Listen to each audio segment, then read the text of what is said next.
October 26, 1881, Deputy Sheriff Wyatt Earp leads his brothers Morgan and Virgil, along with gunslinger Doc Holliday, on a mission to confront a gang of ruthless outlaws, led by Ike Clanton, who are waiting for a fight near a place called the OK Corral. The Earp brothers and Doc Holliday are hearing how Ike's out to kill them, and that Ike and his friends have guns. So when they start marching towards the cowboys to disarm them, cowboys who are half drunk, all right, you got a recipe for disaster, and that's really what happens.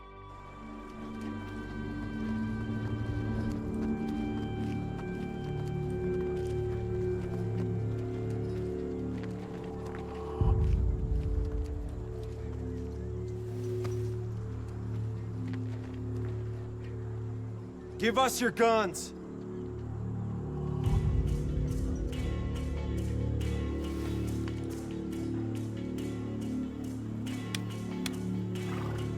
Throw up your hands. You boys want to fight? We'll give you a fight.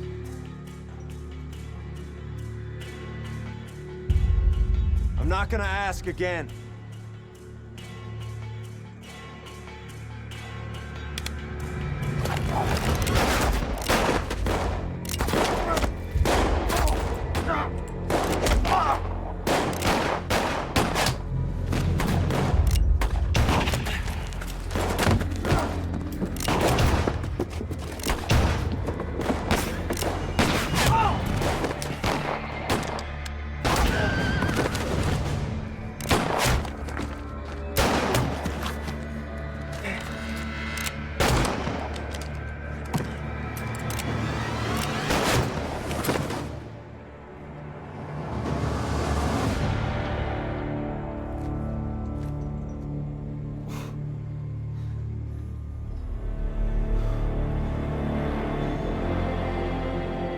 Things happen so fast, and if something is allowed to escalate to the point where people are actually reaching for weapons, it just takes one person to panic, and all of a sudden, people are dead.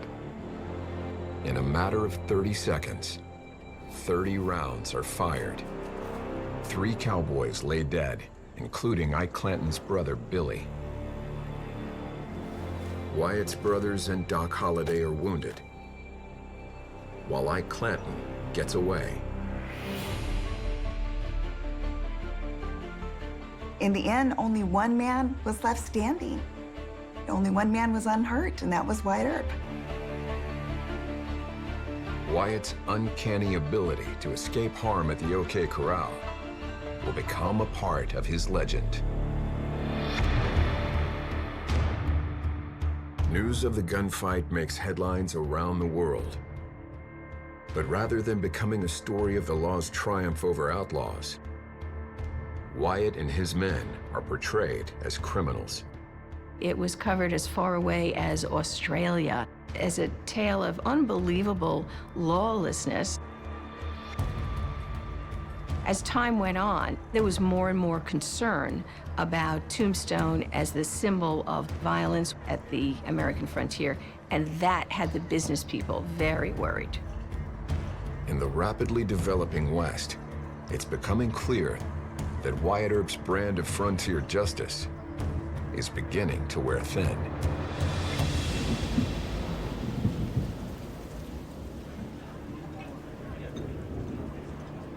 Ike Clanton, the man who brought on the gunfight, sees an opportunity to finally get his revenge on the Earp brothers. Ike Clanton and his friends try to prosecute the Earps in court. They bring charges of murder against the 3 Earp brothers and Doc Holliday. Wyatt Earp and Doc Holliday spend 2 weeks in jail, but the judge decides that there's not enough evidence to go forward to a trial.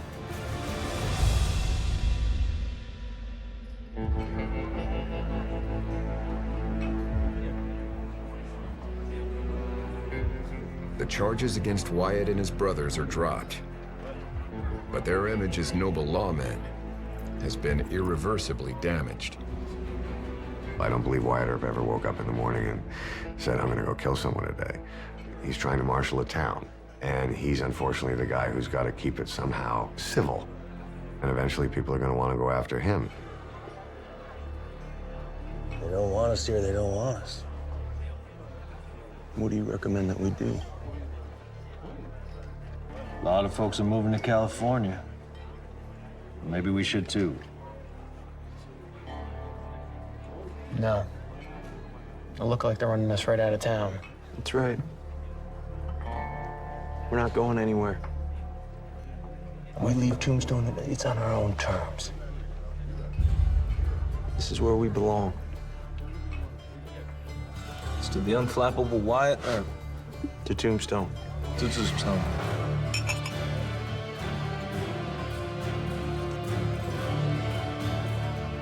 What Wyatt doesn't realize is that by staying in Tombstone, he's making himself an easy target for Ike Clanton and his gang.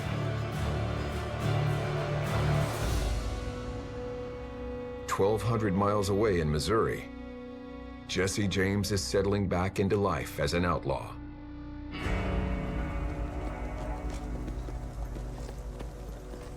Despite having a $5,000 bounty on his head, Jesse's planning his next big heist with the 2 remaining gang members he thinks he can trust, Robert and Charlie Ford. Jesse James had big, big plans. He was focused on this bank robbery that he was planning with the Ford brothers. He was gonna rob the Platte City Bank. And, you know, it was typical of Jesse because he alluded to them that this is something it's gonna be big in the papers. You know, it's gonna be something that's publicized. So I think that was exciting for Jesse. We gotta be careful. We have to look after each other. All right? Jesse James's latest string of robberies has turned him into America's most wanted criminal.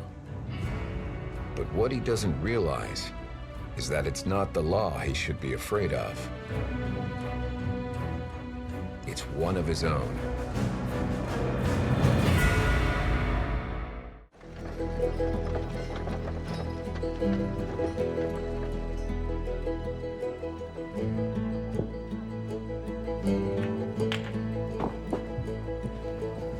I don't remember you being this good. You don't remember a lot of things, Morgan. Yeah.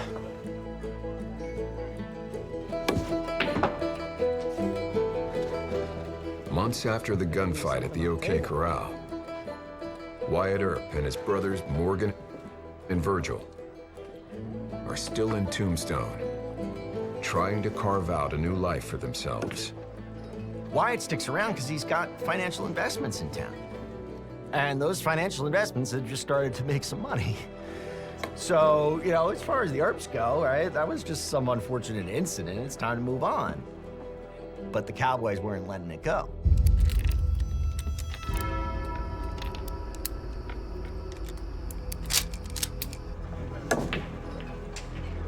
$10. You still owe me $10.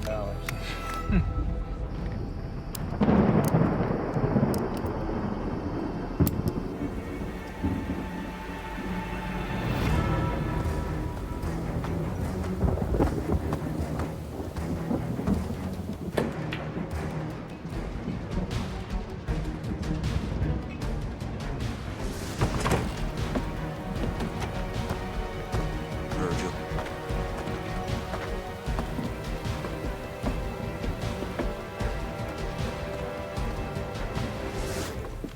All right, let me show you how it's done. I'm waiting to see it. Because you're my brother, I'm gonna be easy on you. All right? So what you want is, I'm gonna skip.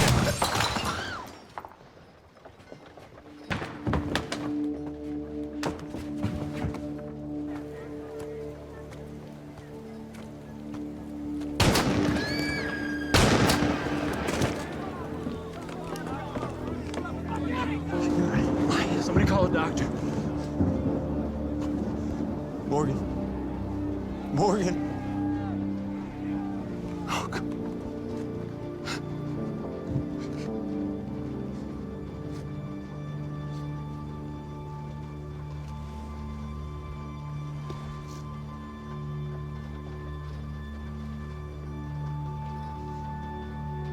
Ike Clanton and the cowboys murder Morgan and cripple Virgil in retaliation for the 3 men who died at the OK Corral.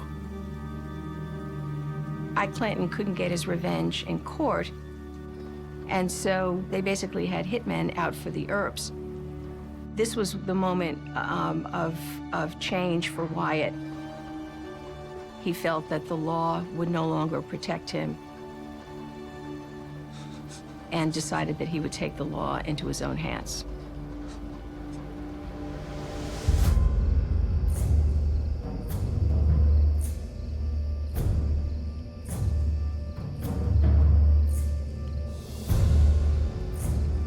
Wyatt, are you sure you want to do this? You going soft on me, Doc? No, sir, I am not. This is for my brothers. Lead the way, sir.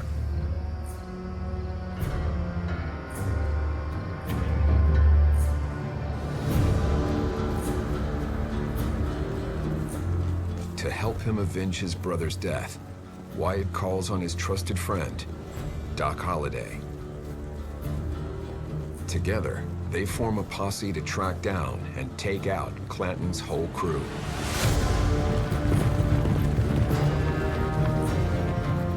I think one of the things we have to understand about Wyatt is that he was capable of impulsive violence. After his brother Morgan is killed, he kind of snaps.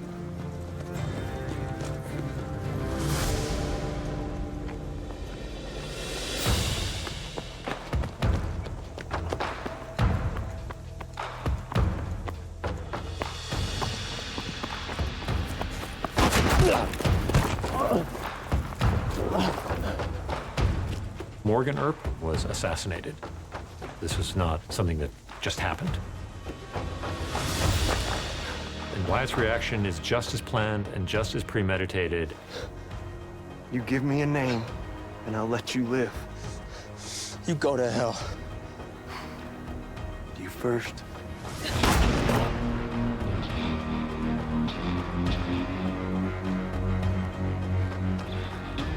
I think Wyatt Earp, when he went on the other side of the law, it was really about revenge.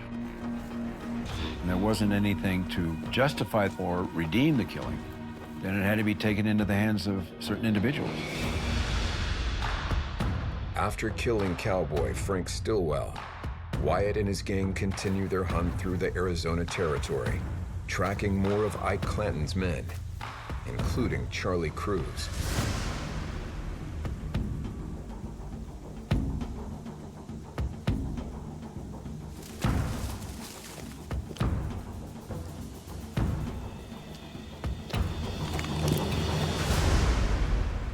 Pick it up.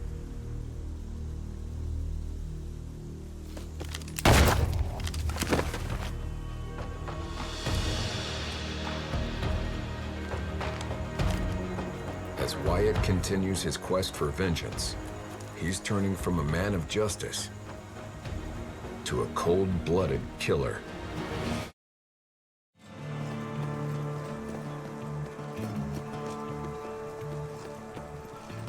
Jesse James has re-emerged from a life on the run. And with the help of his trusted gang members, Charlie and Robert Ford, he has re-established himself as a feared outlaw.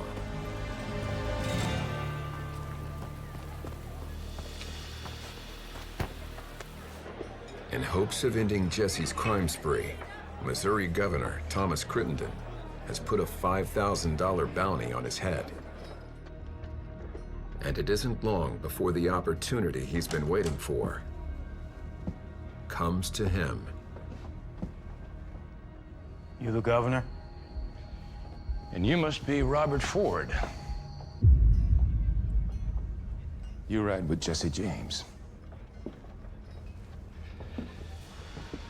You see this $1 coin, Mr. Ford? Well, that's you.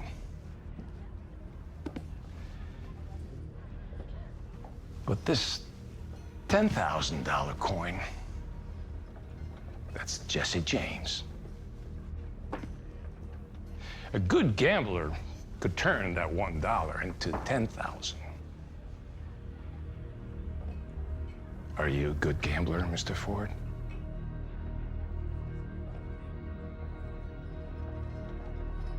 I want the reward and immunity for me and my brother. Kill Jesse James, and you'll get the money.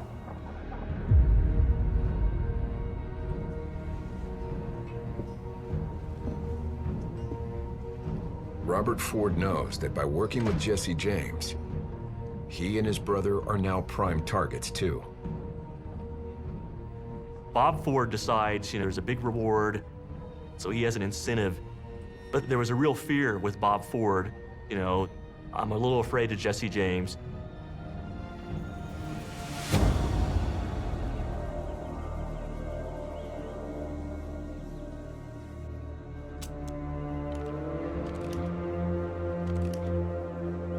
Now, the Ford brothers have to find the perfect opportunity to make their move.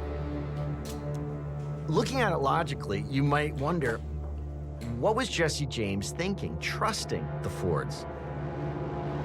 I mean, anybody can make a name for himself as well as a lot of cash by putting a bullet in his head. This is gonna be the best one yet, boy. Easy money. But you get to the point where you get reckless because you've survived through all these scrapes. You kind of think of yourself as being bulletproof. And I think that that's what happens to Jesse James.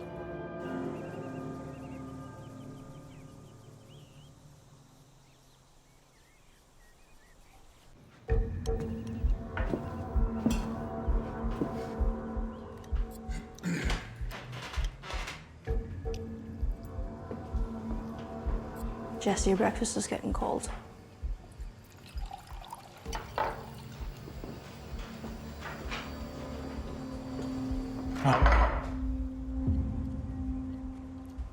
I'm not done yet.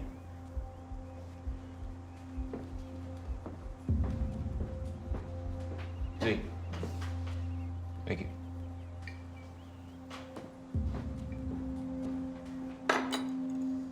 I'm gonna go check on those horses. That farmer's out on his porch.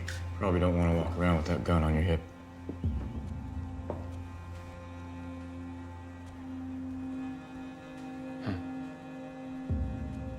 Yeah.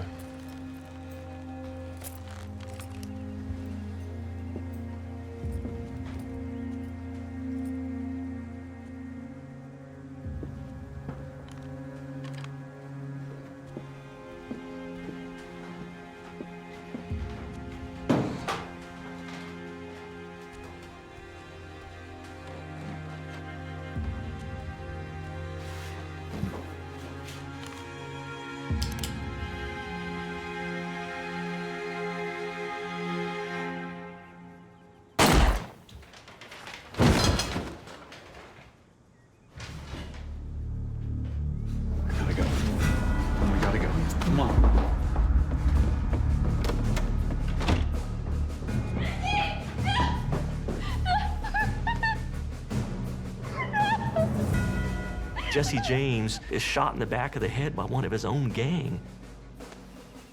Jesse's criminal career came to an end because of Bob Ford.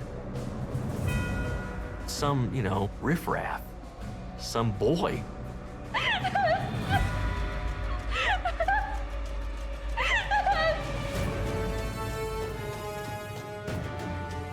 News of Jesse James's murder makes front-page headlines across the country.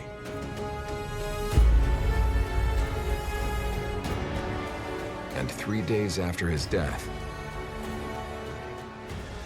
more than 2,000 Americans flocked to Clay County, Missouri, hoping for a final glimpse of the outlaw legend, Jesse James.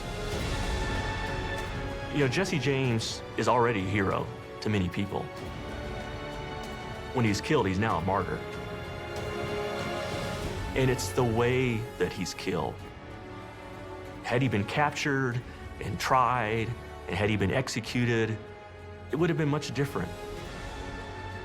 But this is a collusion between the governor of his state and a gang member who shoots his leader in the back of the head.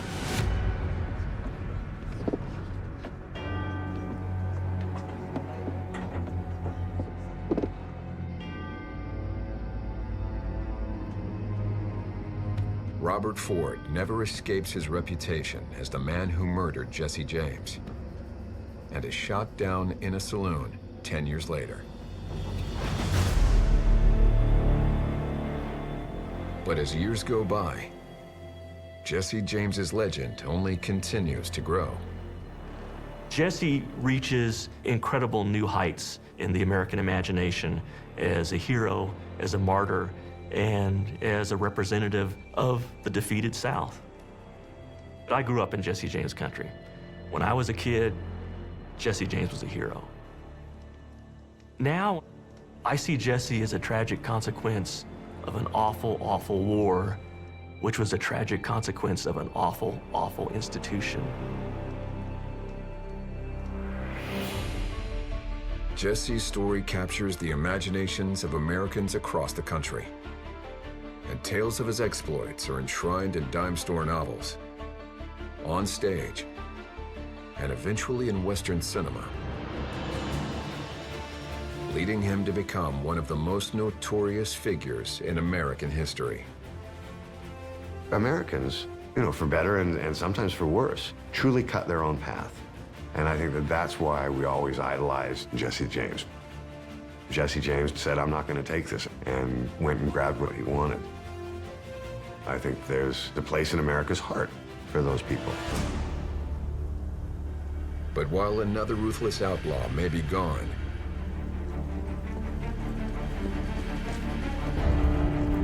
there's still one man causing chaos in the West.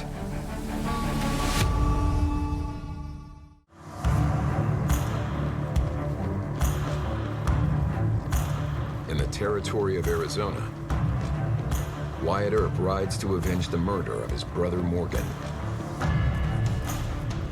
Earp and his posse have killed 2 cowboys already and are now hot on the trail of another member of the gang, William Curly Bill Brocious.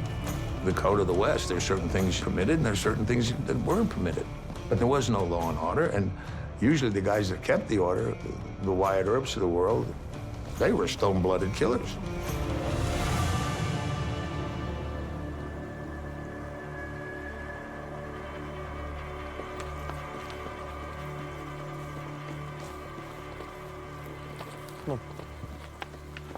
Whoa.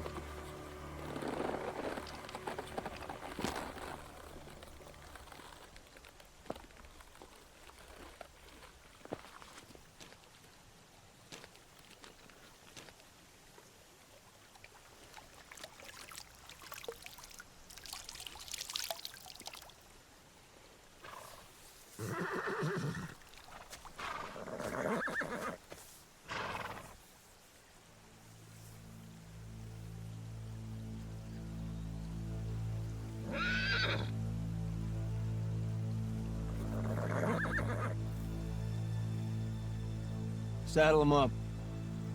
Let's move.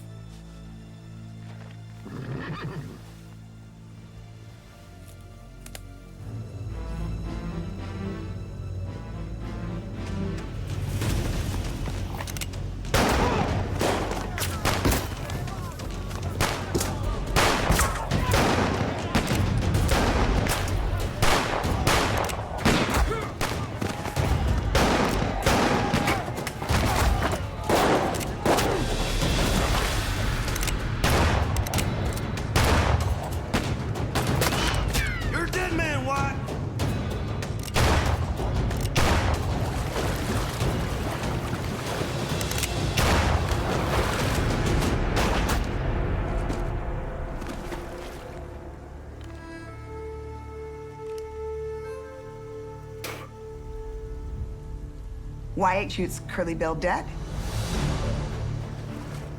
The heel on his cowboy boot gets shot out from underneath him. He's got holes all through his jacket. He leaves completely unscathed. Gets his man and leaves without a bullet hole, once again. Wyatt and his men survive the shootout, but after brutally executing 4 men in 2 weeks, his actions begin to make headlines. But instead of being seen as a hero, he's branded an outlaw, You got a lot of people saying, wait a minute, this guy running around shooting people in cold blood? This isn't justice. So the bigger issues of frontier law versus justice now become wrapped up in the story of Wyatt Earp. Authorities in Tombstone assemble a posse to track down and arrest Wyatt Earp.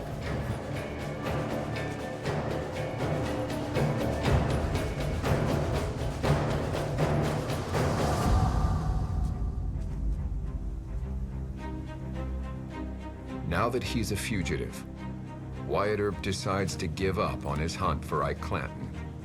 Wyatt finally realized that he had had enough and disbanded the posse and escaped Arizona, where things were getting mighty hot for him. With his reputation tarnished, Wyatt Earp vanishes from the public eye. I think Wyatt Earp is remembered less for being a lawman than for being a vigilante. What people find appealing about the Wyatt Earp myth, what always shows up in most of the films, is that when the law is unable to bring justice, Wyatt Earp takes the law into his own hands. And so it's as a vigilante, as a guy who embodies a kind of higher law, that he's most famous. Sad thing about Wyatt is that in his heart, he just wanted to settle down and make some money. But he winds up getting himself into one situation after another. And so he never stakes down the roots that he wanted to stake down. And so we have this kind of myth of Wyatt Earp as being the guy who just did it on his own, and he was the cowboy, that individual. That was not what he wanted to be. Wyatt Earp's quest for justice has come to an end. But the legendary lawman still hasn't made his final mark on the West.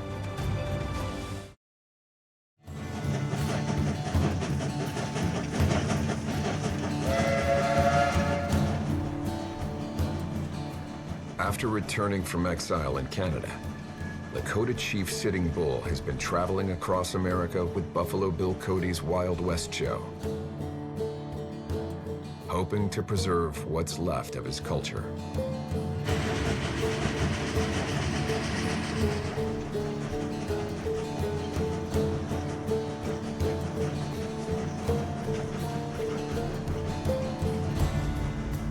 But after 4 months of touring modern cities in the East, Sitting Bull has become disheartened by what he's seen and decides it's time to go home. I don't know how an Indian would have gone east and gone home and felt better.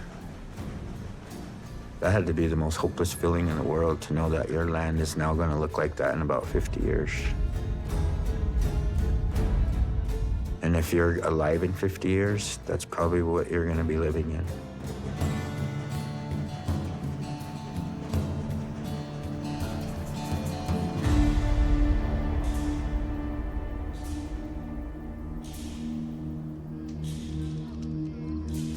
But when Sitting Bull returns to the reservation,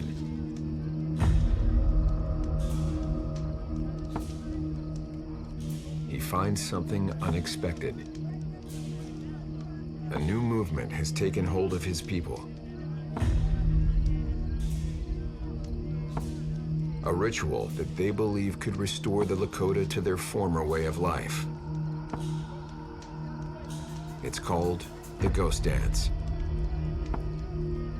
Ghost dance movement is something that emerges in the 1880s.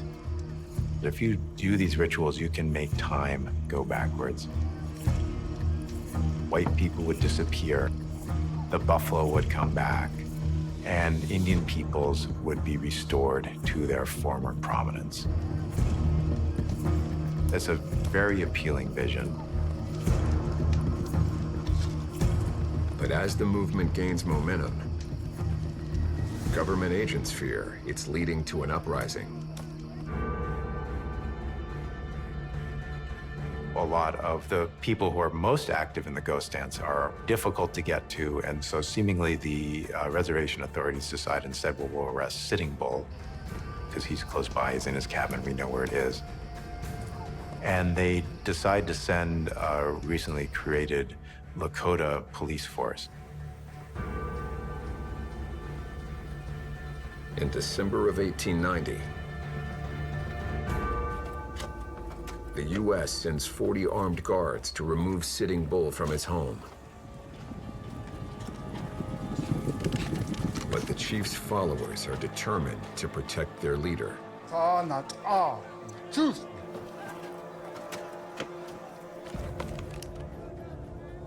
Lower your weapon.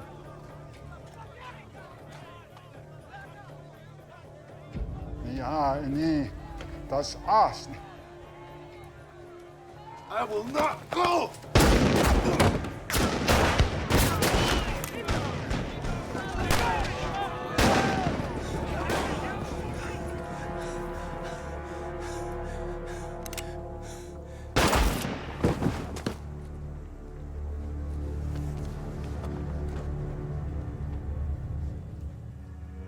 The great Lakota chief Sitting Bull, who fought for over 30 years to preserve his people's way of life, is killed at the age of 59.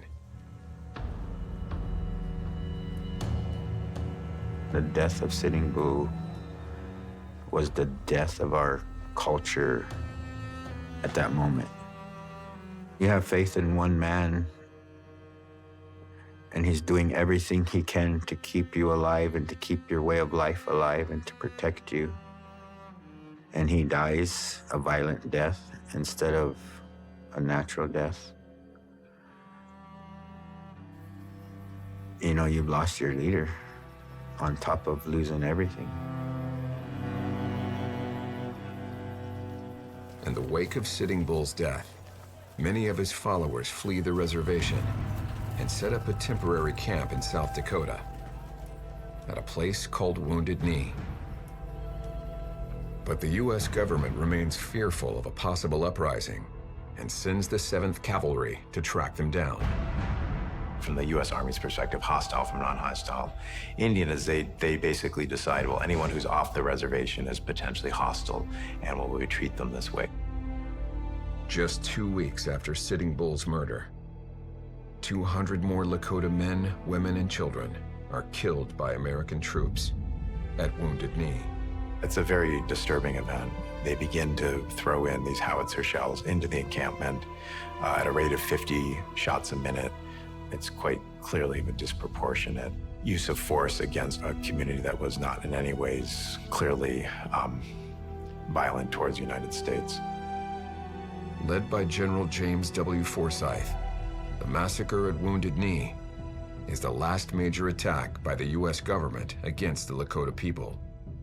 But I think Wounded Knee was so devastating that it really did kill the spirit of a lot of people because they were fighting something that we don't agree with. And Wounded Knee was basically the end of that life.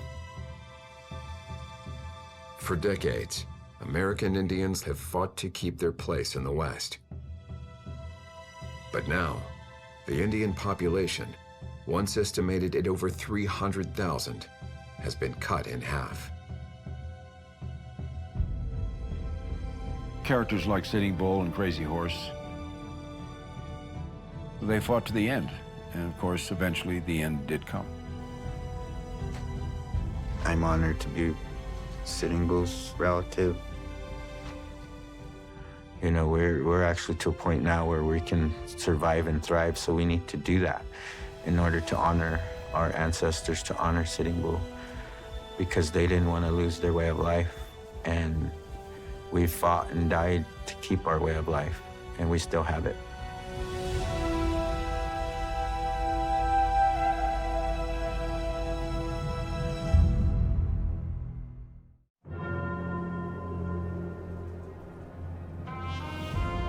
By the end of the 19th century, outlaws like Billy the Kid and Jesse James no longer terrorize the West. And the war between the U.S. Army and the Indians is effectively over.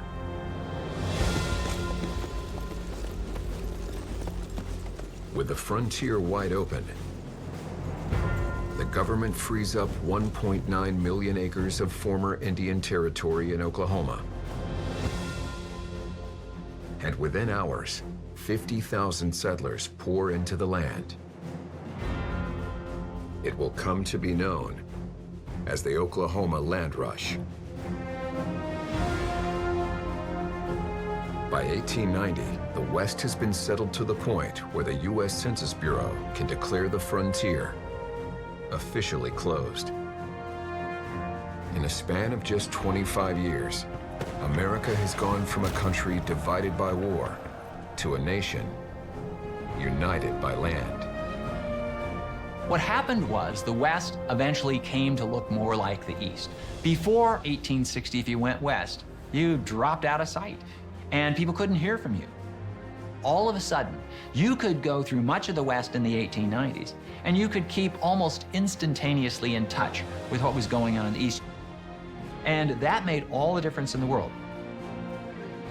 But while the frontier has been tamed, there's one place where the spirit of the West still lives on.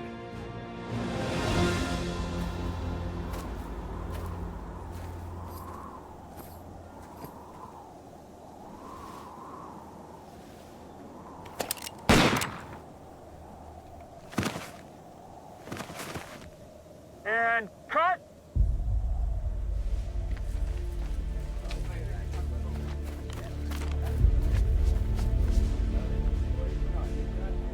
Was that good for you? It was perfect.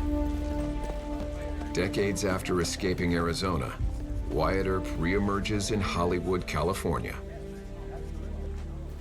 as a consultant in one of America's newest industries, motion pictures. Wyatt Earp had the advantage of living to a ripe old age. He simply outlived everybody else. So, you know what they say, history belongs to the victors.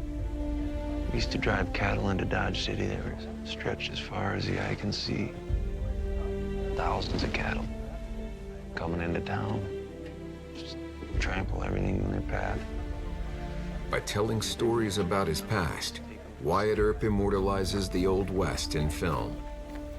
Wyatt Earp decides that if his life can be made into a film the way he wants it made, then the legacy will be the one that he wants remembered. And in a lot of ways, that's exactly what happens. First day on the job? Yes, sir. I'm a big admirer of yours, Mr. Earp. Earp even inspires a young production assistant named Marion Morrison, who will go on to become an actor, taking the stage name John Wayne. John Wayne uses Wyatt Earp as the model for many of his Hollywood roles, creating an iconic image of the Western hero and becoming one of the most prominent Western stars in movie history. The attachment to Westerns was certainly, I think, an important part of this country's evolution, its sense of its identity, the sense of freedom. To this day, the West is remembered as an era of violence and lawlessness, defined by larger-than-life figures like Jesse James, Crazy Horse, Custer, Billy the Kid, Sitting Bull, and Wyatt Earp. They were men who took what they wanted and fought for what they believed in. The outlaws were in some ways the ultimate individualists. No one could tell the outlaws what to do.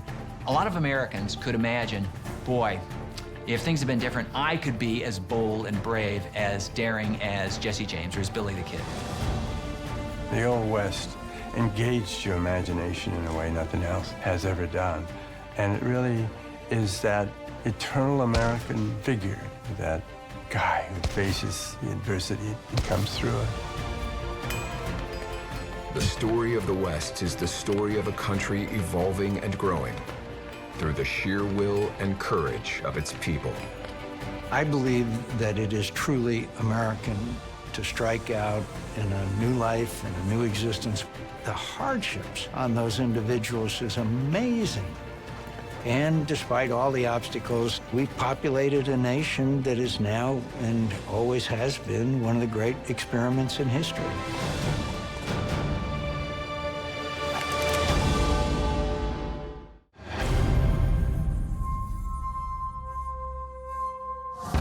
When most Americans think of Wyatt Earp, they imagine a heroic frontier sheriff laying down the law in a cascade of bullets at the OK Corral. But like many men of the West, early in life, Wyatt is as likely to break the law as enforce it. There were parts of his resume that maybe weren't quite as admirable as others. That was the nature of the business there. Given Wyatt's hard-scrabble background, it's no surprise that he takes what work he can find. Wyatt Earp is born in Illinois in 1848. His family is not particularly well off. His father is always looking for an avenue to kind of move up in the world.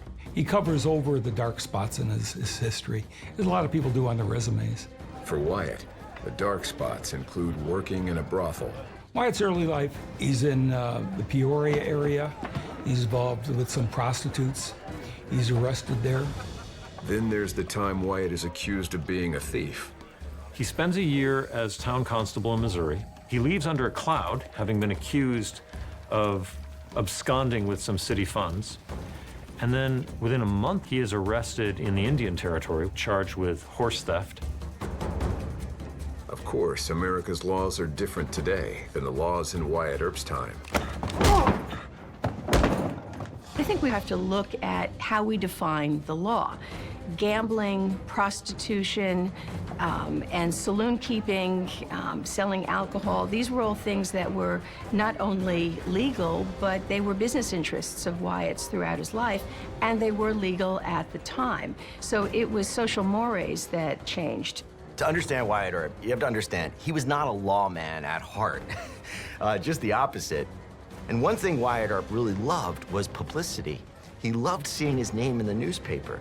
So he takes that as his new mission in life, and it provides him with an opportunity to get involved with the establishment.